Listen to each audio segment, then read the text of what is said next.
अनुभव अनुभव अनुभव परिमళం जीवन सौरभं अनुभव परिमళం जीवन सौरभं अनुभव अनुभव। అందరికీ నమస్కారం.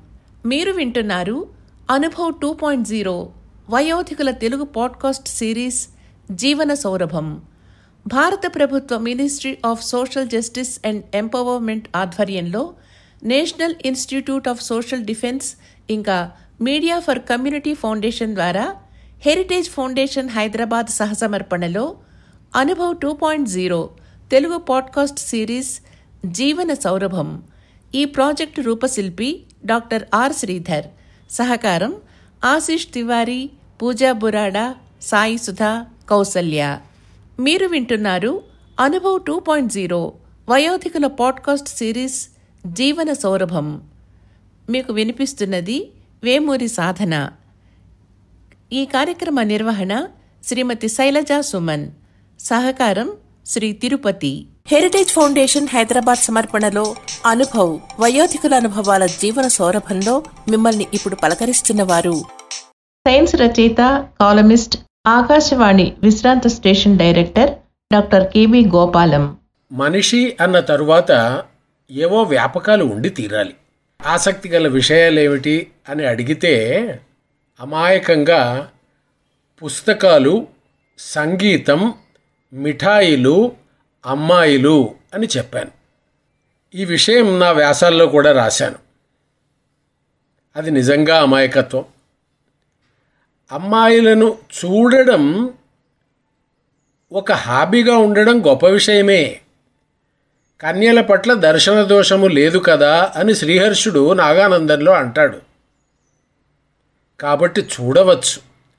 అంతకు ముందుకు వెళ్ళడము అంటే అంతకన్నా అవధులు దాటి వెళ్ళడం సరైన పని కాదు. అదెన్నడూ చేసింది లేదు. ఇక మిఠాయిలా తెగ తిన్నాను. ఆ మధ్యన అంటే ఒక ఏడాది క్రితం డయాబెటీస్ వచ్చింది లేదా వస్తున్నది అన్నారు. అయిపోయింది. అంతటితో మిఠాయిల మీద ఆసక్తి తగ్గిపోయింది. తిండి మీద మాత్రం ఆసక్తి తగ్గలేదు. తిండి రుచిగా తినాలి. ఎప్పుడైనా సరే మంచి రుచిగల తిండి తినడంలో ఉన్న ఆనందము మరొక దాంట్లో లేదు. ఇప్పుడు నాకు మిగిలిన రుచిగల పదార్థము చల్లని నీళ్లు. తిండి గురించి అంతకు ముందుకు నడిచి మాట్లాడను. మరి ఇప్పుడు ఎవరన్నా ఏం చేస్తున్నావు అని అడిగితే పరిస్థితి ఎంత మారిపోయింది. 69 ఏళ్ళు నిండుతున్నాయి. అప్పట్లో పుస్తకాలు అని మాత్రం అన్నాను.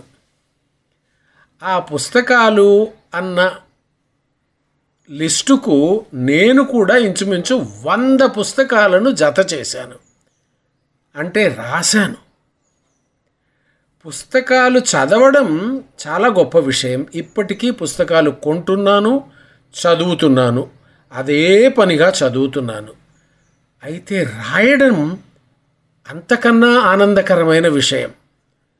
మన బుర్రలో ఏదో కొంత ఆలోచన ఉందంటే, అది పనికి వస్తుందంటే దాన్ని ప్రపంచానికి వదలడం చాలా గొప్ప విషయం. పతికుడా, నీవు ఈ మార్గాన తిరిగి రాకపోవచ్చు గాని నీ పాదముద్రలీ దారులందు నిలబడియుండు అని ఎక్కడో ఓ చోట అన్నాను. నిజమే కదూ. మనం వెళ్ళిపోయిన తర్వాత ఈ ప్రపంచం మనల్ని ఎందుకు గుర్తుంచుకోవాలి? మన మాట మన చేతుల ద్వారా గుర్తుంచుకోవాలి. అందుకే పుస్తకాలు రాయడంలో అనువాదం అన్నది మరొక గొప్ప అంశం అని నాకు అర్థమైంది. చాలా అనువాదాలు చేశాను. తెలుగు నుంచి ఇంగ్లీష్లోకి కూడా అనువాదాలు చేశాను. అదొక గొప్ప అనుభవం. ఇవాళటికి చేస్తూనే ఉన్నాను. Stephen Hawking, Bill Bryson, Yuval Noah Harari లాంటి వాళ్ళ పుస్తకాలు కూడా అనువాదాలు చేసి తెలుగు పాఠకులకు అందించాను అని గర్వంగా చెప్పుకోగలుగుతాను.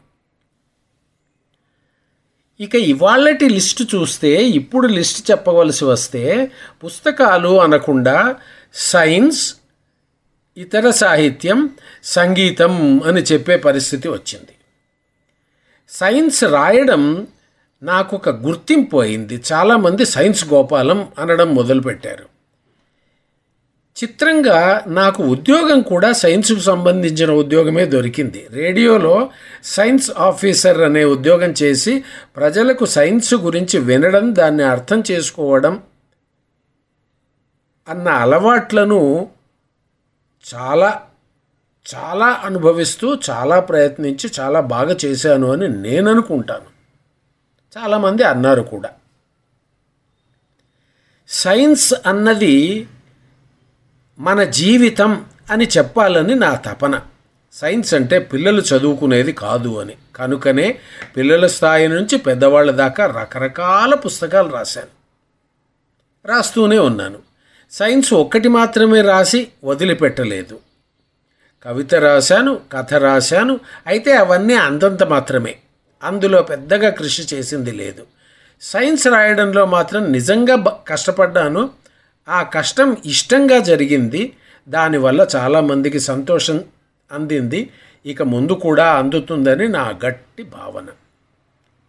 వయస్సు పెరుగుతున్నది కనుక ఏమీ చేయలేము అనుకోవడం పొరపాటు. నిజానికి ఇప్పుడే టైం తక్కువగా మిగిలింది కనుక చేయవలసిన విషయాలు ఎన్నో ఉన్నాయి కనుక ఏదో చేస్తూనే ఉండాలి. నాకు తీరిక లేదు అని నేనే చెప్పుకుంటాను. చాలామందికి చెబుతాను కూడా. ఏం చేస్తున్నావు అంటే ఆలోచిస్తున్నాను అంటాను. ఆలోచించడం కూడా పనే? అవును, ఆలోచించడం కూడా పనే.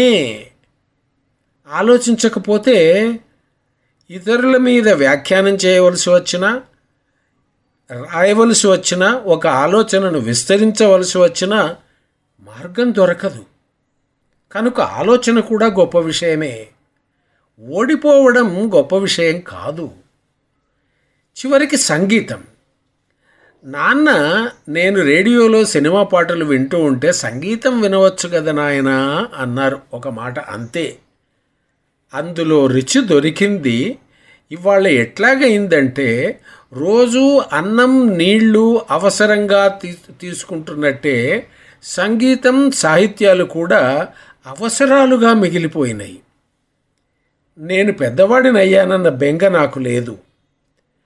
పోయేలోగా మరిన్ని మంచి విషయాలు చేయవలసి ఉందేమో అన్న పద్ధతిలో నేను చేసిన కర్ణాటక సంగీత సేకరణ, హిందుస్థానీ సంగీత సేకరణకు నాకు దొరికిన ఆనందం కంటే మిగతా వారికి ఎక్కువ ఆనందం దొరుకుతున్నది అని అర్థమైంది. చెన్నైలో పిలిచి నాకు రసికప్రియ అని అవార్డు ఇచ్చారు. నేను అన్నాను, అమాయకులారా, నేనేదో నా ఆనందం కోసం చేస్తూ ఉంటే పని, మీరు ఆనందం అందులో నుంచి అందుకుని నాకు ఈ బిరుదిస్తున్నారా? నేను మీకోసం కాదు, నా కోసం చేస్తాను అన్నాను. ఎంత సంగీతం సేకరించాను, ఎంత విన్నాను, ఎంత వింటున్నాను, ఇక ముందు కూడా వింటాను. అంతో ఇంతో చెవుడొచ్చింది. అయినంత మాత్రాన సంగీతం వినడం మానేస్తామా? లేదు. కనుక నాకు తోచినది ఏమంటే, సరి అయిన రుజుమార్గంలో వెళ్ళే వ్యాపకాలు పెట్టుకుంటే వయస్సు అడ్డం రాదు, మరేదీ అడ్డం రాదు. మనసు మనల్ని ముందుకు తీసుకుపోతుంది.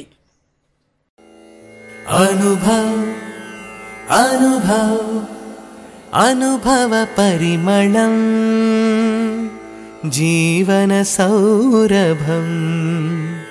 అనుభవ పరిమళం జీవన సౌరభం. అనుభవ్ వ్యాపారం వాణిజ్యం విజ్ఞానం వినోదం. వ్యవసాయం వృత్తి పని పశుపోషణ పరిశ్రమే జీవన సౌరభం. అనుభవ్ శ్రమ జీవన విరామం. మది నిండా ఆరామం. జీవనమే ప్రశాంతం. జీవితమే జ్ఞాపకం జీవన సౌరభం అనుభవ్ తీయని ఊహలోసుల తలపులన్నీ తెలియజేసే మది నిండిన మధు కలసం జీవన సౌరభం జీవన సౌరభం జీవన సౌరభం. సీనియర్ సిటిజన్లకు సంబంధించి ఏదైనా సహాయం కోసం పనివేళ్లలో 14567 గుర్తుంచుకోండి 14567 ఈ ఎల్డర్ లైన్ హెల్ప్ లైన్ను సంప్రదించండి. ధన్యవాదాలు.